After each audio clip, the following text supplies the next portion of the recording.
अभी ना जाओ छोड़ कर, यही कहोगे तुम सदा, दिल अभी नहीं भरा।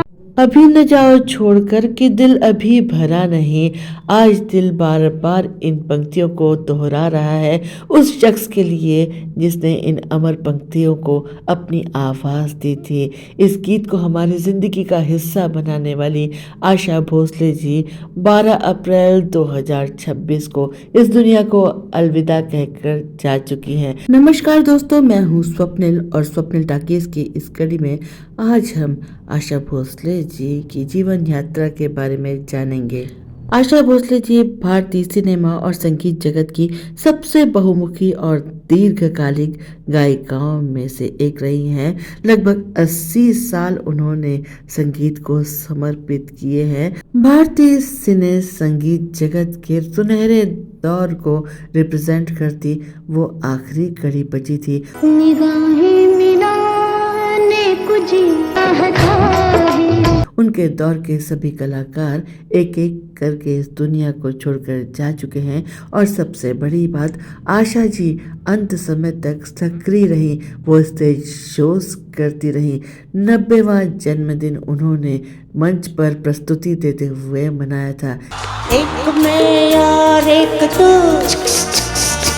कितनी बड़ी बात है, एक कर्मठ कर्मयोगी महिला थी वो। चुरा लिया है तुमने जो दिल को। आशा जी का जन्म 8 सितंबर 1933 को सांगली में एक प्रतिष्ठित परिवार में हुआ था। उनके पिता दीनानाथ मंगेशकर जी एक जाने माने शास्त्रीय गायक और रंगमंच के कलाकार थे, लेकिन आशा जी मात्र 9 वर्ष की थी जब पिता का साया उनके सर से उठ गया।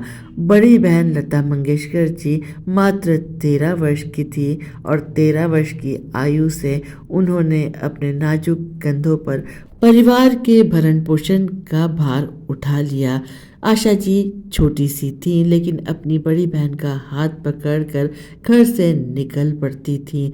दोनों बहनें स्टूडियो के चक्कर काटती थी काम की तलाश में। लता जी को धीरे धीरे काम मिलना शुरू हो गया। नन्ही आशा के मन में भी ये सपना पनपने लगा कि वो भी एक दिन अपनी दीदी की तरह एक कलाकार बनेंगी। वो अपनी दीदी का हाथ बटाना चाहती थी घर चलाने में, लेकिन अभी उनकी उम्र बहुत छोटी थी। लेकिन फिर भी वो एक जिद्दी प्रवृत्ति की बच्ची थी। मात्र 10 वर्ष की उम्र में उन्हें अपना पहला ब्रेक मिल भी गया था। एक ग्रुप सॉन्ग में उन्हें कुछ पंक्तियां गाने का मौका मिला था। लता मंगेशकर जी देखते ही देखते फिल्म इंडस्ट्री में स्थापित हो चुकी थी और आशा भोसले जी मन ही मन छटपटा रही थी अपनी पहचान बनाने के लिए, क्योंकि दीदी के विराट साय में उनका व्यक्तित्व, उनकी पहचान कहीं न कहीं दब रही थी, ऐसा उन्हें लगता था। इसी छटपटाहट में उन्होंने एक गलत कदम उठा लिया।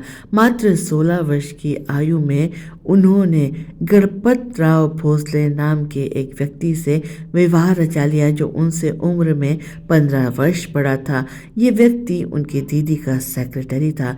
उनके इस कदम से पूरा परिवार सन्नाटे में आ गया और उन्हें माफ नहीं कर पाया, उनसे नाराज हो गया। आशा जी अपने सपनों को पंख देना चाहती थी, खुले आसमान में उड़ना चाहती थी, ऊंचाइयों को छूना चाहती थी, जो उन्हें लग रहा था कि घर में रहकर नहीं हो सकता। और इस विवाह से उन्हें वो आज़ादी मिलेगी जिससे कि वो अपनी मर्जी से उड़ सकेंगी। पति गणपत राव भोसले ने शुरू में उनके करियर को आगे बढ़ाने में उनकी मदद की। उन्हें लेकर अलग अलग स्टूडियोज जाते थे, उन्हें काम दिलाने की कोशिश करते थे।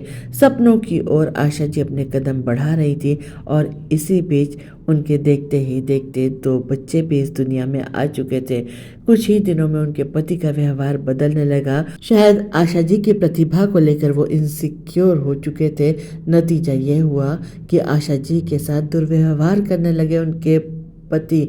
आशा जी जब किसी से बाहर बात करती थी या काम करती थी तो बदले में उन्हें घर पे अपने पति से मारपीट झेलनी पड़ती थी। धीरे धीरे ये रिश्ता इतना बिगड़ गया कि आशा जी अपने 2 बच्चों को लेकर अपने पति से अलग हो गई और उस वक्त वो तीसरी बार गर्भवती भी थी। अपने आत्मसम्मान को ताक पर रखकर उन्हें अपनी माँ के घर लौटना पड़ा, लेकिन बड़ी बहन की नाराजगी अभी भी दूर नहीं हुई थी। वो उनसे कटी कटी रहती थी, उनसे बात नहीं करती थी। आशा जी के सर पर जिम्मेदारी आ चुकी थी 3 बच्चों की, लेकिन उनके लिए अपनी पहचान बनाना इतना आसान नहीं था। संगीतकार उनकी बड़ी बहन के साथ काम कर रहे थे और उन्हें ये सोचकर काम देने से कतराते थे कि कहीं लता जी नाराज ना हो जाए, क्योंकि लता जी और आशा जी के बीच की अनबन के बारे में पूरी इंडस्ट्री जानती थी। और दूसरी बात यह है कि आशा जी की आवाज़ और लता जी की आवाज़ बहुत मिलती जुलती थी, इसीलिए उन्हें काम मिलने में काफ़ी परेशानी हो रही थी। आशा जी ने दिन रात एक कर दिया, बहुत मेहनत की अपनी आवाज़ पर और अपनी आवाज़ में एक ऐसी शोखी, ऐसी कशिश पैदा की जिसे सुनकर संगीतकार भी हैरान रह गए और अब उन्हें शोक और चंचल मूड के गाने मिलने लगे जो देखते ही देखते पॉपुलर होने लगे। ओ मेरे सोना रे सोना रे सोना रे। एस.डी. बर्मन साहब ने उनकी आवाज़ पर भरोसा दिखाया। अच्छा जी मैं हारी चलूं जाऊं ना, ओ पंछी प्यारे सांसकारे। और फिर वो दोहराया जब ओ.पी. नैयर साहब ने उनकी आवाज़ को एक नई ऊंचाई दी। एक से एक खूबसूरत गीतों का तोहफा संगीत प्रेमियों को इस जोड़ी ने दिया। आओ हुजूर तुमको ये नजर लौट के फिर आएगी, इशारों में दिल लेने वाले। ओ.पी. नैयर साहब के साथ उनके निजी रिश्ते भी काफ़ी मधुर रहे और लगभग 14 वर्षों तक दोनों ने साथ साथ काम किया, लेकिन 1972 में ये दोनों अलग हो गए। फिल्म प्राण जाए पर वचन न जाए का गीत चैन से हमको कभी आपने जीने न दिया इन दोनों की जोड़ी का आखिरी गीत था से हमको कभी। और ये गीत फिल्म में भी नहीं आया, सिर्फ रिकॉर्ड में था। इस गीत के लिए आशा भोसले जी को फिल्म फेयर अवार्ड से भी नवाजा गया, लेकिन वो इस अवार्ड को रिसीव करने नहीं पहुंची।